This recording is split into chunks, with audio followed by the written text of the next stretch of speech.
Welcome back to the pregame. Time now for our Corridor Drywall player profile. Tonight it is Drake Bloem, senior offensive and defensive lineman for the Bears. And Drake, last week you guys come back home for homecoming off the first loss of the season, come away with a big 52-14 win. How did it feel to get back on that winning way? Well, I think all of us just wanted to get back on that winning way.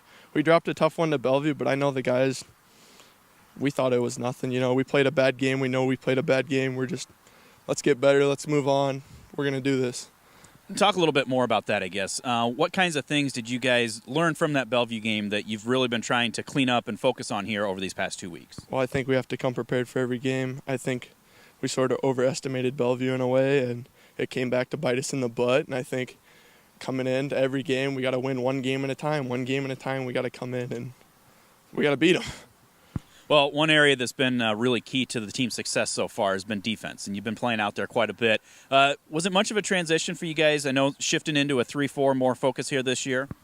Not really. I know that I kind of thought it was going to be tricky at the beginning of the season, but I think it was the day before practice we were lifting.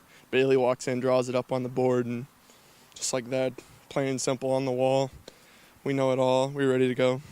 Is there a lot of difference in terms of responsibilities that you have, you know, playing nose versus playing a D-tackle? Not really, no. It's just more of the blitz call and where we know where the linebackers are going every time and how we have to adjust where we're going to where they're going.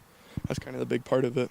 Okay. How about offensive line? I always like when I'm talking to you guys, you know, you're 5 different guys out there, but you try to work as one unit. How do you feel that group has really progressed through this season? Well, you know, I wasn't really sure how we were going to do it at the beginning of the year. I was kind of shaky about the whole thing, but once we started solidifying spots and kids really started stepping up, I was like, all right, we're really going to gel into this team here, and we're looking pretty good.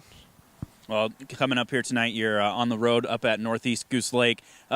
Second long bus ride that we've had here this season. It's been pretty commonplace. What kinds of things do you do to make sure that you stay focused and you're ready to go as soon as you step off that bus? Well, I think the pregame music really helps, that we all got our earbuds in. I don't like really to fall asleep that much, but, you know, maybe I'll take a 15-20-minute nap on the way up there. But other than that, staying focused, thinking of my responsibilities, gap assignments, all that jazz, and just making sure that, hey, we got to win this game. Well, Northeast comes in very prolific passing attack. They've got one of the top receivers in the state of Iowa. What do you need to do to be able to slow them down and come away with the win here tonight? Well, I think on defense we got to get off the ball. Their line isn't necessarily the biggest that we've seen, but I think as long as we go hard and we get penetration, we can shut this down. Well, we like to focus on some other things besides just football or Week 7 football here. Other activities that you do with your time here at West Branch? I started wrestling last year with Jacob. We almost made it to state together. We were pretty excited, pretty happy about that. Track, going to go out for soccer. Might try my hand at baseball again. Don't think I'm going to join the chess club. It happens. One of the few guys. Yeah, just not cerebral enough, you know. So he's one of the smart linemen. He's just not giving himself any credit. So wrestling, that's one that you know, I've got a little passion for. Has that helped you a little bit here on the football field at all? Oh, definitely. It's taught me discipline. It's taught me how to control, like, stamina-wise, how much I'm going to give. Obviously, I'm going to give 100%, but helping me build stamina up and how much I can go forward with everything. Technique, definitely staying low off the block, fighting for positioning, hand placement.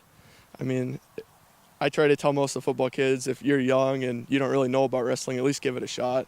Best thing you can do is it's going to help you some way.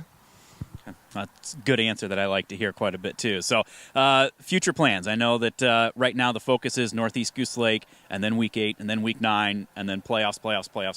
But before you know it, we'll be looking at that second half of the school year. May's going to roll around. You're going to be walking out the door here for the last time. Any idea what the future might hold for you? I'm thinking about playing football at Loris College up in Dubuque.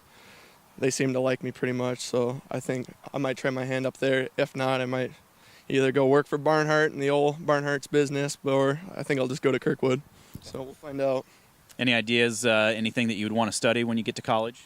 Law, business, maybe diesel mechanics. I don't really know yet. It's undecided at this point, undecided. There's a lot of options out there, but obviously you're just taking care of business out here on the field and focused on Northeast Goose Lake here tonight. Drake, thanks very much for joining us. Thank you. That is Drake Bloem. He is tonight's Corridor Drywall player profile. We'll be back with more of the pregame right after this. This is the Bearcast at westbranchfootball.com.